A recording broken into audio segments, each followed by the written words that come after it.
Hi there, Empowered Eds. You're listening to Early Education in the Age of AI. I'm Jody from the Empowered Educator Online, and I'm here to give you more creative ways that you can use AI tools to work smarter, not harder. There's no boring theory in this podcast, no jargon, just real strategies for real educators like you who want to understand how to do more with AI so you can save a whole lot of time, stress, and mental energy. So with that in mind, let's get into today's episode. As I'm recording this episode, it's actually nearly the end of October, and that means early childhood educators around the world, and probably primary teachers too, are beginning to take a deep breath, or in my case, slightly hyperventilate, as you think about the end of year Christmas activities and what sort of child-made presents you're going to prepare, and you have to get started. And yes, you have to do it at this time of the year. People used to say to me, why are you getting organized so early? But those people have never worked in an early learning center or a family daycare or a preschool. So I've got some tips for you today. It's that merry time of the year again, and I'm not just talking about those end of year assessments or transition statements that you also have to finish. I'm talking about that looming end of year family event that needs to be planned, but mainly the moment where you find yourself staring at a pile of egg cartons in the corner or boxes or craft items, wondering how on earth you're going to turn all of that into something gift-like that's not going to make parents and carers politely ask you, oh, what is this? Even though, of course, you love anything that your child brings home.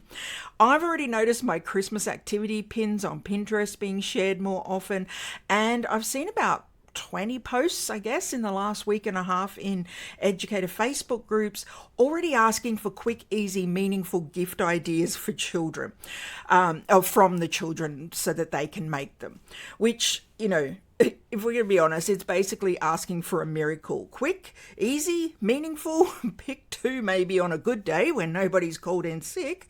But to be serious, here's the thing that nobody really talks about. While we're trying to create, yes, these magical moments and meaningful gift ideas, we're also working our way through the minefield of, but we don't celebrate Christmas alongside with, why isn't there a Christmas tree up? Aren't we doing that anymore?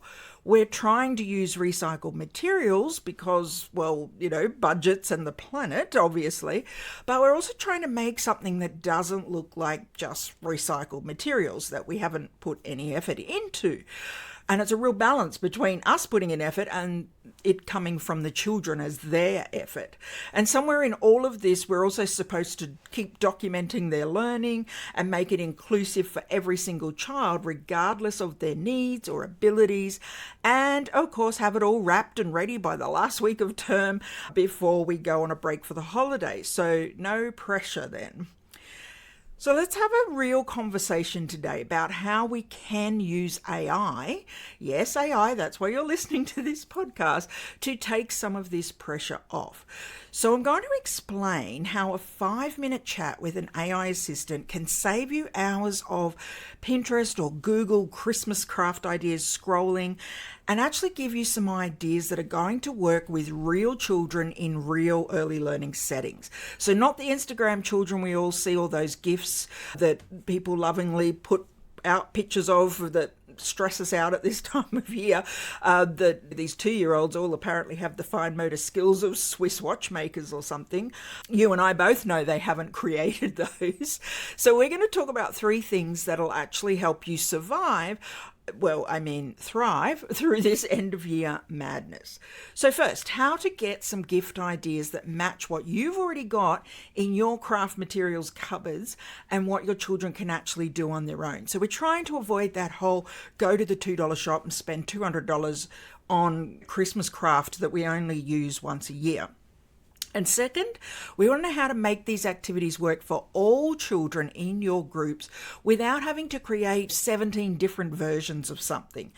And third, this is the big one, how we can help families understand better why that lumpy clay thing wrapped in tissue paper is actually a treasure and had a lot of work put into it, not just something their child made in 5 minutes while eating fruit and we're calling it a keepsake.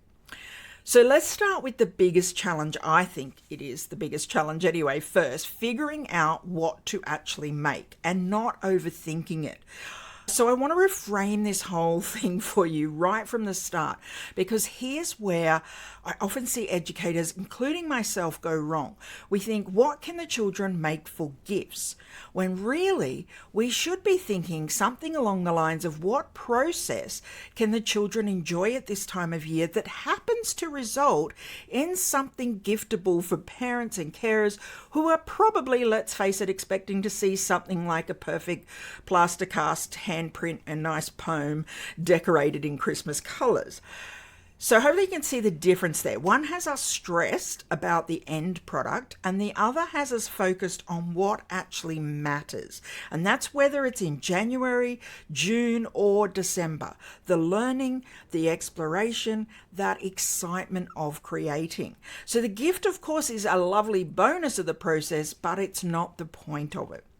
Now, traditionally, in times gone past, this is where we'd have to spend our Sunday nights for the next few weeks scrolling through Pinterest, saving all those 17 ideas that we'll never actually do because they require materials that we don't have or the budget.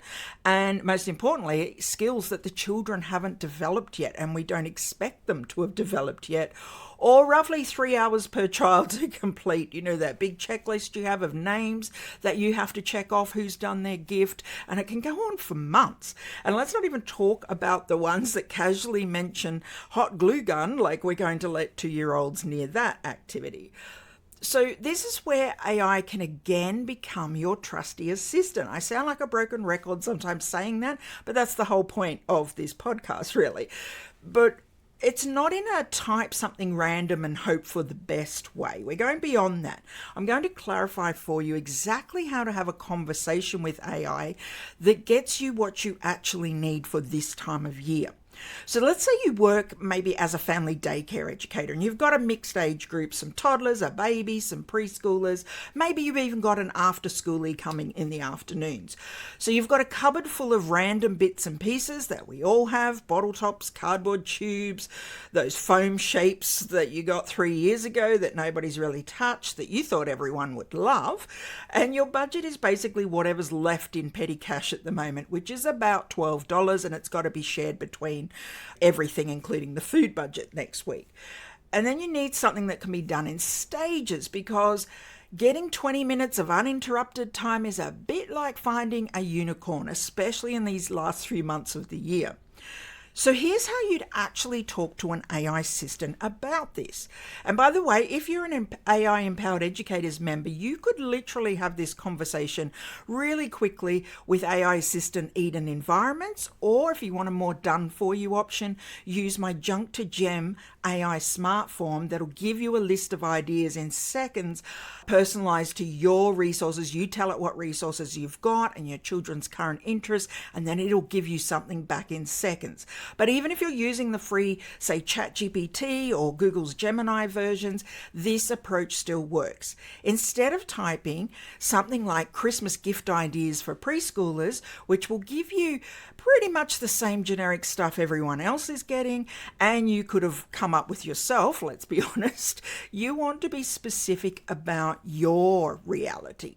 And here's what I'd actually typed to get that across. I need gift making activities for mixed ages 2 to 5 years. I have, and then list some things like cardboard tubes, bottle tops, foam shapes, wool scraps, paint, whatever you've got. And then say a little bit about your children. The children have varying fine motor skills. Some have difficulty holding a paintbrush properly at this stage. I need processes that can be done in 15 to 20 minute sessions over several days. The focus should be on the child's process and sensory experience, not the final product. Can you suggest 3 activities where the making is the learning? Now that's the important sentence. And we end up with something that families can keep as a gift from their child.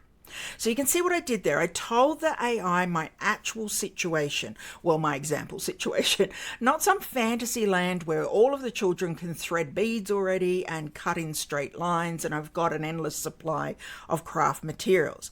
And here's what's really brilliant. The AI might come back with something like, try a family sculpture where children wrap, stick and build with your cardboard tubes and wool. Each child contributes their piece over several days, building motor skills through wrapping and spatial awareness through construction. Now, obviously, that's not perfect yet. It's not going to work for us. So here's where the conversation continues. You might say something like, that's good, but I actually need each child to have their own item to take home, not a group project. How could we adapt this? And suddenly, you're having an actual conversation that's solving your actual problem, not just collecting generic ideas that you're not going to use. So don't give up if you get a response like that first and you think, well, that's not working for me. I want individual gift making. I don't want just a big craft activity, group activity. So you've got to keep going. As I always say in all of these episodes, treat it like a conversation. But here's one of my favorite parts, and this is where it gets really clever. You can ask AI to think about the process from the child's perspective. I love using a prompt like this. Describe what the child will actually be doing with their hands and senses during this activity. Because when AI responds with something like the child will be squishing paint between their fingers, watching colours blend, feeling the resistance of the wool as they wrap it, hearing the satisfying sound of tape being pulled, suddenly you remember why you're doing this. It's not about checking off the gift, checklist ready before the end of your concert. It's about those moments of discovery. So you can even get really specific about the materials that you're trying to use up.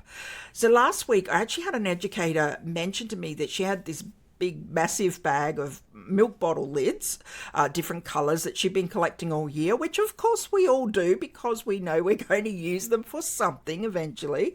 And she actually, being an AI Empowered member, she was able to pop that into the Junk to Gem smart form tool, specified it was for her toddlers, and then she got 5 really interesting ideas that were actually doable for her environment and, being a family daycare educator. It wasn't suited to just a centre or a big preschool. My favourite was just making family sound shakers where each child puts different materials inside lids, taped together, decorates the outside. We've all done those sort of things. But the kicker here was that Lucy, they actually chose what they wanted to use as their filling. So Lucy put in rice because she liked the rain sound, and Tommy put in buttons because he's obsessed with how they rattle. So as I was saying that, I just had a quick flashback to the fun we used to have back in the 90s. Probably early 90s, if I'm honest, with those little, those little foil lids from the milk bottles that we used to get. You used to peel them off. Yes, I know that just aged me, but I bet someone out there knows what I'm talking about. Remember threading those little suckers? And we used to make things to hang from the ceiling when you still hung things from the ceiling, and then they were great on collage. Gosh, we could hammer nails into them, onto the wood. So many things we used to do with those things. It's a shame they're not around anymore, even though I know they weren't that recycling friendly. But anyway, let's get back to the important bit. I had a wander there down memory lane. Using AI to help you match activities to specific children's interests and abilities. This isn't about making 20 identical, perfect-looking gifts. It's about 20 individual processes that happen to result in 20 unique gifts.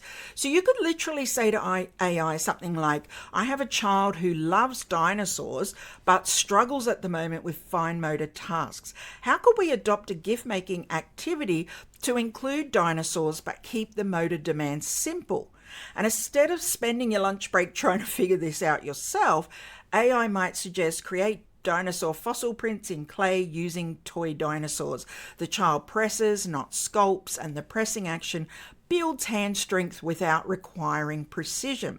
Now we're getting somewhere. We're not just making gifts, we're meeting each child where they are. And that's only just taken you seconds. So it's not taking all of this extra time that it used to take us to try and come up with these separate ideas. But here's one of the bits that always makes me laugh. Sometimes AI will suggest something completely ridiculous, like have the children weave baskets from newspaper, something that's really just not age appropriate or doable. Have you ever tried to get a 3-year-old to weave anything? Even though they enjoy it, we're certainly not going to make a big basket. So you need to be ready to push back a little. Again, this is that conversation. You're the expert here. AI is just helping you with the brainstorm. You've got to keep feeding that information in and telling it what would work better for you. So when it suggests something daft, you'll just say, that's too challenging or complex for my group. What's a simpler version that focuses on one skill like wrapping or sticking or printing? And here's something that I've actually been playing with lately that's quite brilliant, asking AI to give you variations of the same process. So you might have settled on making family treasures, say with clay and natural materials, but instead of 20 identical clay dishes, you might ask something like, give me 5 variations of pressing objects into clay that would result in different types of keepsakes. So instead of just making our star-shaped ornament or whatever, and everyone pressing that into the clay or the salt dough or whatever you're using, let's think of some different ideas. And suddenly you've got options. You've got handprints, nature prints, texture tiles, story stones, family pendants. They're just some of the things that I got back when I was testing this out, all using the same basic process and materials, but each child can choose based on their interest and their ability and what appeals to them, especially if they've got sensory processing challenges. So we've got our present ideas sorted, or at least on the way to being sorted. So let's tackle the Christmas tree in the corner of the room, because this is where things can get a little tricky. You've got Amelia's family who specifically asked that she doesn't participate in Christmas activities. You've got Hassan who covers his ears every time someone crinkles tissue paper. You've got Lily who puts absolutely everything in her mouth, including paint, if you turn your back for 2 seconds. And then you've got Cooper's mum who's already brought him a Christmas jumper for the concert and is asking about when they'll be making Christmas decorations. Deep breath, another sip of coffee, maybe a biscuit or 2. We can do this. The thing is, we often make this harder than it needs to be by trying to create completely separate activities for different children. So a bit like I just mentioned before. But that's not actually inclusion. That's just more work for you, and it's pretty obvious segregation for the children. They're going to feel different. They're going to feel like they're not part of the group that's, you're doing these special activities for the end of the year. So what we want is activities that are naturally flexible, where every child can participate in their own way. And again, this is where AI becomes really useful, but probably not in the way that you're thinking. We're not going to ask it to solve our inclusion challenges one by one. We're asking it to help us think differently about those activities that we're already planning, because we've already done that step. Here's a conversation I had with another AI assistant last week when I was doing some research and testing out prompts for this episode that really changed how I think about this, because I asked, how can I take a traditional Christmas ornament activity, we always do those ones in salt dough and things, and describe it in 5 different ways that don't mention Christmas at all. And it came back with things like celebration circles, family treasures, summer sparkles. Remember, that's because I'm talking to you from Australia and it is so hot at the moment and we're not even into December. So same activity, painting and decorating, say, a circular piece of wood or your bit of salt dough as an ornament, but suddenly it's accessible to everyone. Amelia's making a family treasure, Cooper's making a Christmas ornament, and they're sitting at the same table using the same materials, having the same or similar conversations about colours and patterns. But here's where I want to be a little bit practical, because I know there's probably some of you thinking, yes, okay, Jodie, that's lovely, but what about when Cooper announces loudly that he's making his for Santa and Amelia asks who Santa is? Now, I don't know if you've had one of those moments, but I definitely have. And this is where you can use AI to help you prepare for these moments.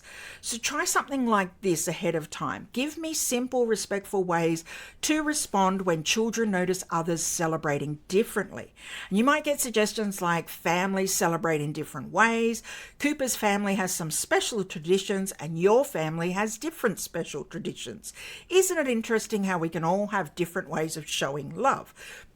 So something similar there, and you can start keeping them as a little bank that you've got either on your device or just in a file folder, and everyone can be using those. I've actually put together a bit of a freebie for you that's got some of these fantastic prompts in there for you. So I will leave the link in the show notes. Make sure to download that, and it'll give you a really head start on all of this end of year Christmas gift making stress and how you can use AI in some of these ways to really help you out with that. Having these phrases really means that you're not scrambling for words, because it can be a really awkward moment when you're also trying to stop someone eating the reindeer glitter over there in home corner. So now let's have a little chat about sensory modifications, because this is huge as well at this time of the year. I know it is for my children and even myself. Everything's suddenly sparkly, jingly, smelly. There's tends to be lots of awful music, and it can be really overwhelming. I was working with an educator recently who said, I've got 3 children who absolutely cannot cope with the texture of anything sticky or wet, but every gift idea that we're getting told to use involves paint or glue. So we asked AI together. She was a member in our group, but you could do this yourself in ChatGPT. But specifically, if you are a member, this is the perfect use case to use AI assistant Maisie, Mindful Inclusion, because she's really good at this stuff. What are 5 ways children can decorate items without touching wet or sticky materials? Now, the responses were clever, but yet really obvious once we saw them, and we would come up with them ourselves, but sometimes you just don't have that time. So using tape instead of glue, decorating with stickers, wrapping with wool, pressing into Play-Doh, then removing it, and using stampers with handles, just some of the ideas I got back. Because sometimes we just need someone, or I guess something, to state the obvious when our brains are fried from writing those learning stories and everything else we've got to store up there in a day. So here's my favorite trick for coming up with inclusive activities. And this works whether you're dealing with cultural differences, sensory needs, or developmental variations. Ask AI to break down an activity into its absolute core components. So something like this: take the activity of making a gift bag and tell me what's the essential learning happening here. Now, that's just a really quick example. I would give more detail than that, and you'd be making something more exciting than a gift bag, I'm sure. But you get the point. When it tells you it's about fine motor practice, creative expression, and giving to others, suddenly you can see 20 different ways to achieve those same outcomes. Maybe Hassan doesn't crinkle tissue paper, but he uses fabric squares that don't make that same noise. Maybe Lily doesn't paint, but she uses dot stickers. Same learning, same a different pathway. And let's have a talk for a minute about the whole, I've got to go there, Christmas versus not Christmas thing. Because I think we tend to tie ourselves in knots trying to make everything completely neutral nowadays. And we end up with these really boring activities that nobody, least of all the children, are really excited about, because, and I understand it, I've been in the same situation. You try not to stand on anyone's toes, trying to keep up with what's right and what's not anymore, what you can sing and what you can't, and that sort of thing. And I don't want to get into that big argument, but here's what I've learned over the years. It's not about removing all references to celebrations like Christmas. It's about broadening them. So we've got to think of ways we can, expand on that. So I might ask AI something like, give me 10 different cultural and seasonal celebrations from around the world that happen in November, December that involve giving gifts or sharing with family. And suddenly, you're not choosing between Christmas or nothing. You're exploring Diwali lanterns, Hanukkah sharing plates, summer solstice sun catchers perhaps, harvest celebrations, New Year wishes. The children who celebrate Christmas see their tradition as one of many beautiful ways that families come together, and the children who don't aren't excluded from the joy of celebration as a thing, as a moment. So you can even get really specific with this. For example, I tested out asking an AI assistant. A parent has told me they're Jehovah's Witnesses and don't want their child participating in any birthday or holiday celebrations. How can I ensure their child still enjoys special creative activities during our end of year gift making without it being connected to celebrations? Now, I got quite a detailed response in reply, so I'm not going to read all of that out. I'm just going to say it was really thoughtful. It told me to focus on seasons changing, helping others, family appreciation, growing and learning, and suddenly that clay handprint isn't a Christmas gift, it's a thank you for helping me grow, or something like that, sort of keepsake for families. Here's something that might surprise you. I've actually used AI to help me spot my own unconscious bias when planning activities like this. So this is a bit confronting, but it's really helpful. I'll describe an activity I'm planning, and then I ask, what assumptions am I making about family structures, cultural practices, or abilities in this activity? And last year it pointed out that my family recipe book gift idea assumes that families cook together and have recipes to share.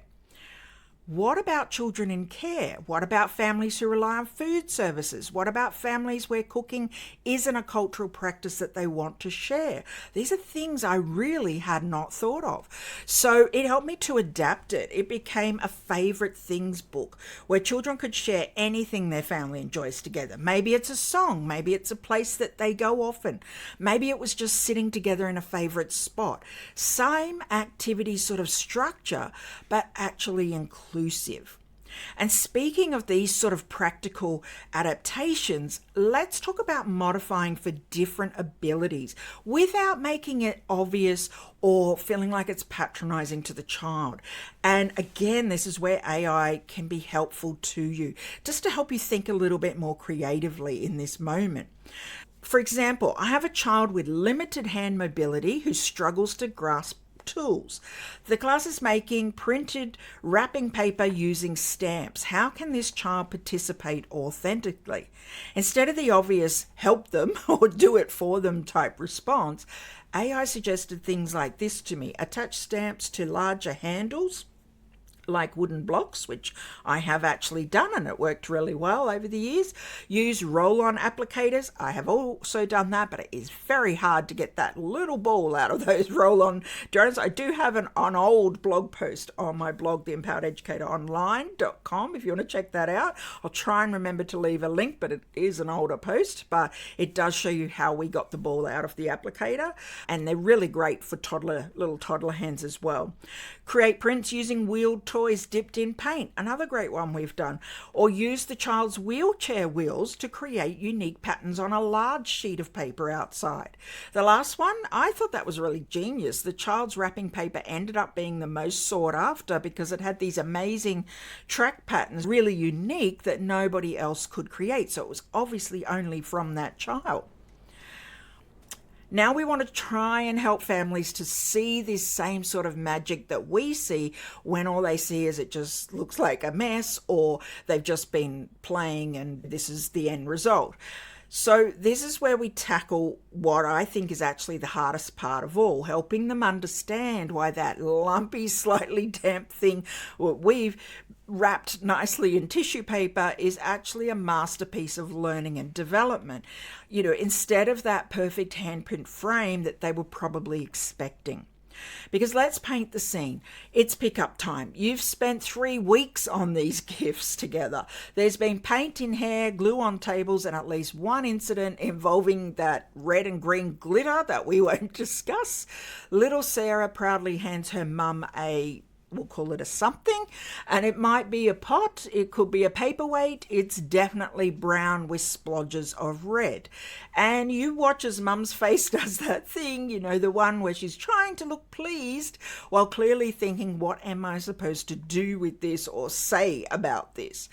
And your heart sinks a little bit because you know the work that's gone into it. You watched Sarah put her time into that for days. You saw her problem solve when the first one fell apart. You watched her persist when the paint wouldn't stick. You observed her carefully choosing exactly which button to put in the middle because mummy likes blue. But all mum sees is, well, that brown blob with a button, even though, of course, she says she loves it. We always do as mums and dads.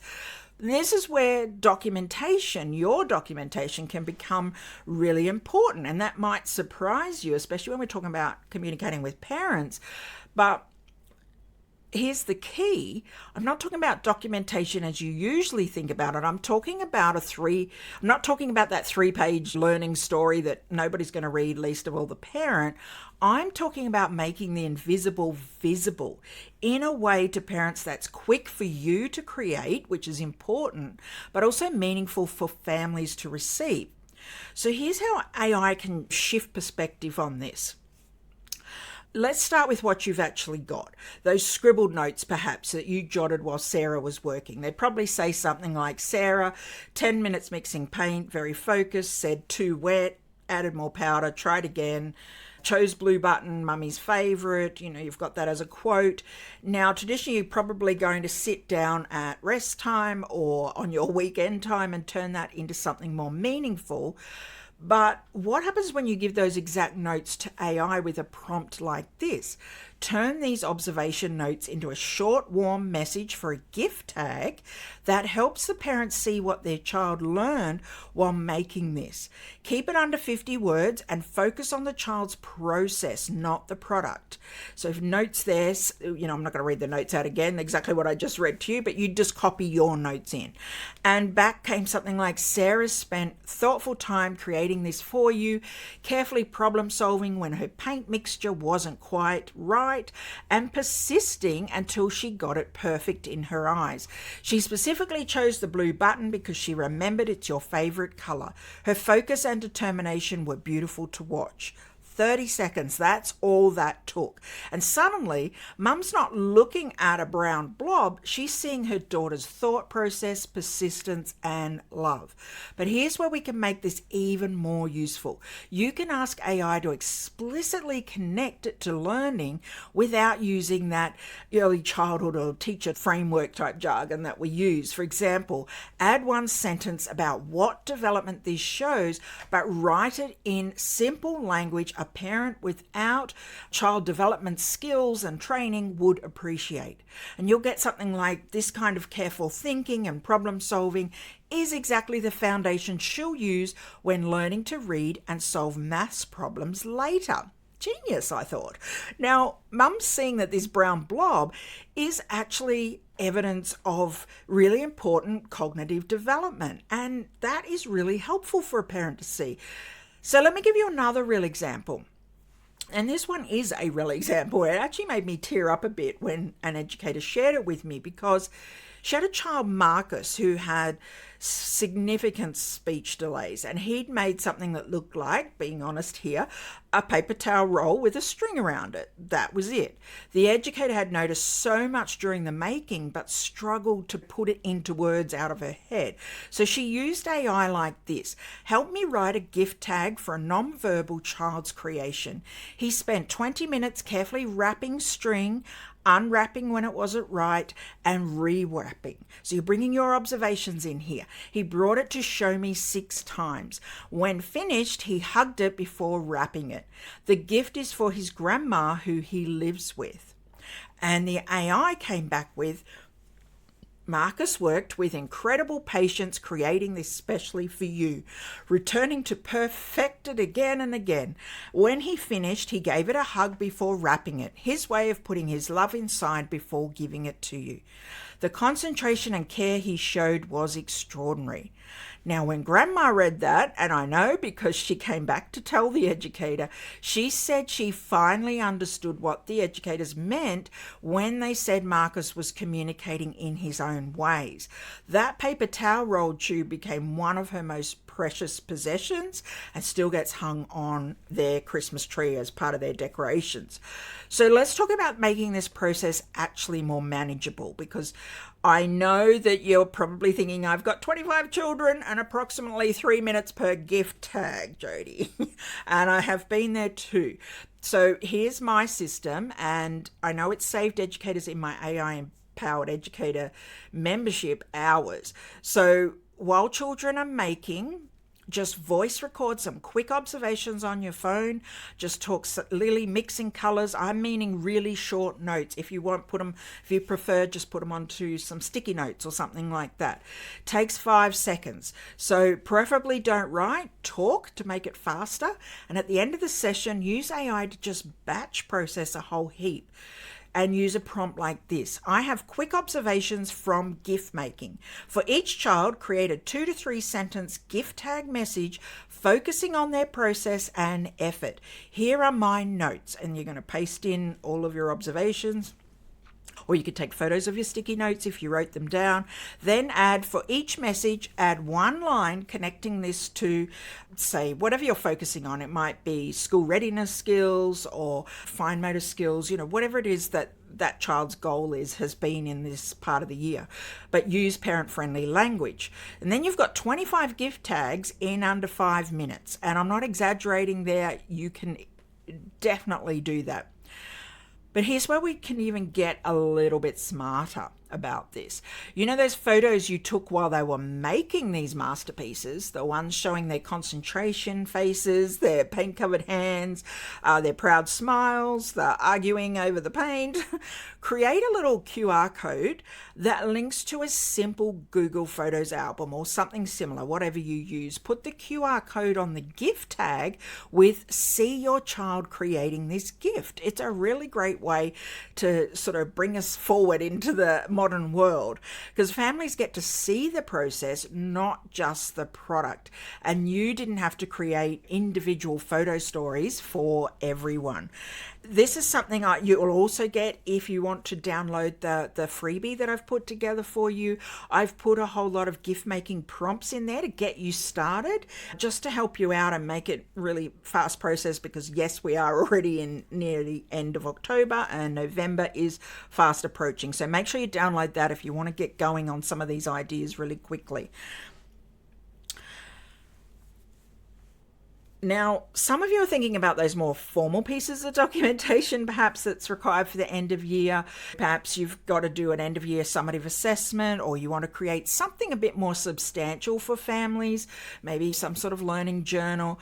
This is where AI again becomes your writing partner, not just an assistant. So here's an example of how I'd use it for a more detailed documentation piece that you need to write. I need to write a paragraph for a child's end of year portfolio about their gift making process. Here's what I observed. And just put some notes like Emma initially refused to participate, saying I can't make things, watched others for 2 days. On day 3, asked to paint just the lid, spent 30 minutes on that lid. Day 4, painted the whole jar. Day 5, added decorations, gave it to a baby brother to play with before wrapping it. By the end, she was showing others her technique. Connect this to early years learning framework outcomes around confidence, persistence, and relationships. And what comes back is professional, it's warm, it's meaningful, but here's the essential part. You then read it and think, does this sound like me? Does this capture what I really saw, what was really in my notes? Maybe it says something like Emma demonstrated growing confidence, and you're thinking, no, what I saw was more like Emma discovered she was capable. So you tell AI, rewrite this, but use the phrase discovered she was capable and make it sound less formal, more like I'm chatting to her mum at pickup time. So this is the dance you've got to do if you're going to use AI effectively. AI is going to give the structure, the format, and saves you time with the writing, but you've got to provide that knowledge of the child and also that truth of what you did actually observe. So let's also talk about group documentation for a minute, because often the magic isn't in those individual gifts, but in how the whole experience unfolded. So you might ask AI something like, helped me write a short reflection for families about our gift-making activities. We spent 3 weeks on this journey. There were tears over broken pieces, excitement over paint mixing, children teaching each other techniques, and lots of can I make another one? Now, you could go into a lot more detail there. Obviously, what sort of techniques were they teaching each other? Put in some quotes of what the children were saying, whatever you would normally jot down there. Focus on community, persistence, and joy rather than the final products. And what you'll get back helps families understand that their child was part of something bigger, a community of learners supporting each other. And that sort of context makes every wonky gift even more precious and helps them to understand the importance of just play and curiosity and experimentation. So before we wrap up on this episode, I do want to mention something that came up in my AI empowered community recently. An educator said, I feel like using AI for documentation in this way is cheating, like I'm not doing my real job. So let me again be really clear about this because I say it often. AI just helps you find the words when you're tired, you're overwhelmed, or you're stuck, or you just have so many to get through. It's your assistant, not your replacement. The professional judgment, the noticing, the understanding of child development, that training that you've done, that's all you. AI is just going to help you communicate it and put it together, get it all out of your head. And to be quite honest, if using AI means you can create meaningful documentation in 5 minutes instead of 50, well, that's 45 more minutes that you have to actually be with the children, noticing more of those meaningful moments. So I don't understand, how is that anything but good use of your time? So let's take a breath here before we finish up, because I know I've just given you a lot to think about. And if you're sitting there feeling a little bit overwhelmed, I definitely don't want that. Perhaps you're thinking, yes, but I still have to actually do all of this next week. I want to leave you with something important. You don't have to do all of this. You don't even have to do most of it. Pick one thing, just one, that might make your end of year planning and experiences a little bit easier for you. Maybe it's using AI to brainstorm some ideas for those paper towel rolls that have been staring at you from the craft cupboard corner. Maybe it's getting help writing those gift tags so families actually understand what their child achieved and take a bit of the pressure off creating really in-depth cards and everything. Maybe it's just having a response ready for when someone asks why there's no Christmas tree. Here's what I want you to remember. The value isn't in creating Pinterest perfect gifts that the children can give their parents. It's not in writing novel-length documentation to fill up pretty books. It's not even in making everyone happy with your approach to celebrations, because that is impossible anyway. The real magic is in those moments when, say, Tommy discovers that purple makes brown when you mix it with green, and his face shows that mind-blown sort of expression that you captured a photo of. It's when Aisha teaches Lucas her special way of wrapping wool round and round and under. It's when quiet Emma finds her voice through paint and persistence. And your job as educator at its very core is to facilitate and expand on those moments. Everything else, the gift tags, the documentation, the parent communication, that's just admin. And if AI can help you get that admin done faster so you can focus on the actual important stuff, then you're not cheating. You're being smart. You're being sustainable. You're making sure that you can keep doing this, exhausting but important work without burning out. Because here's the truth that nobody's going to tell you in your training. Using tools to work smarter doesn't mean that's making you less professional if you use them ethically and meaningfully. It makes you more professional. It means you're valuing your time, your energy, and ultimately that means your capacity to be present for the children.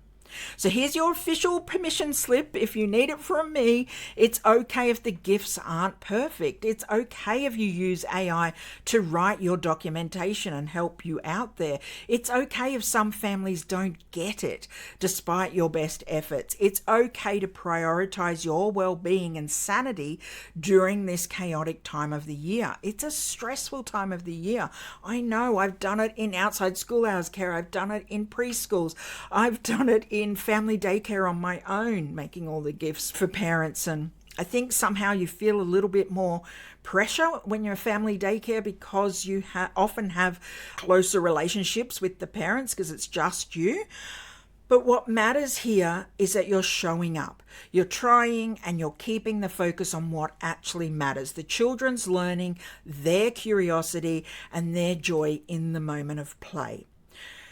So here's your next steps, because I promised to be practical. So here's what you can do after listening to this episode today.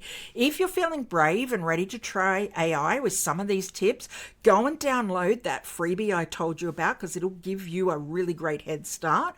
And then go to whatever AI tool you have access to, ChatGPT, Claude, Gemini, they all have free versions you can start off on, whatever it is, and try this exact prompt or use some of the ones that I give you in the freebie download. I'm an early childhood educator with, and then you're going to describe your materials and then put in your age group. Give me one simple process-focused activity where children can create gifts. Focus on what they'll do with their hands, not what it'll look like at the end. That's it. Just start there, see what comes back, and have a conversation with it. If you're ready to go a bit deeper and continue learning about different ways you can use AI, or perhaps just use some of done for you style tools that are already trained for early childhood educators, then the AI Empowered Educators membership is open. I'd love to welcome you inside and help you out. And honestly, this is exactly the kind of situation it's designed for. You could be chatting with Dottie Documentation about your gift tag dilemmas, or using the Junk to Gem smart form for those cardboard rolls piling up in the corner within the next 5 minutes. But more than the tools, you get the community, the step-by-step tutorial videos to watch, and the confidence that comes from knowing you've got backup, but you're also upskilling and learning how to use these new tools. So you can find all the details over at theempowerededucatoronline.com, and I will also leave, of course, a link in the show notes below for you. If you're not ready for any of that, that's okay too, really. Maybe your next step is just to pause, breathe, and remember that you're doing a great job in challenging, often stressful circumstances. So maybe it's just to lower your expectations for these gifts and raise your compassion for yourself, and that's enough. So whether your children are making brown blobs, paper roll wonders, or something that vaguely resembles a decoration, remember it's not about the product, it's about the process. It's about the learning and how you communicate that. And it's absolutely about making sure that you survive November, December with your own sanity intact.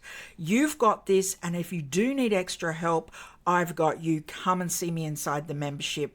Until next time, keep it simple, keep it real, and maybe hide those paper towel rolls better until you're ready to face them. This is Jodie from The Empowered Educator, reminding you that you're not just surviving the end of year, you're teaching children that creating is more important than perfection, and that giving is about thought, not things. And sometimes the best gifts are the ones that look absolutely nothing like that picture on Pinterest or Instagram.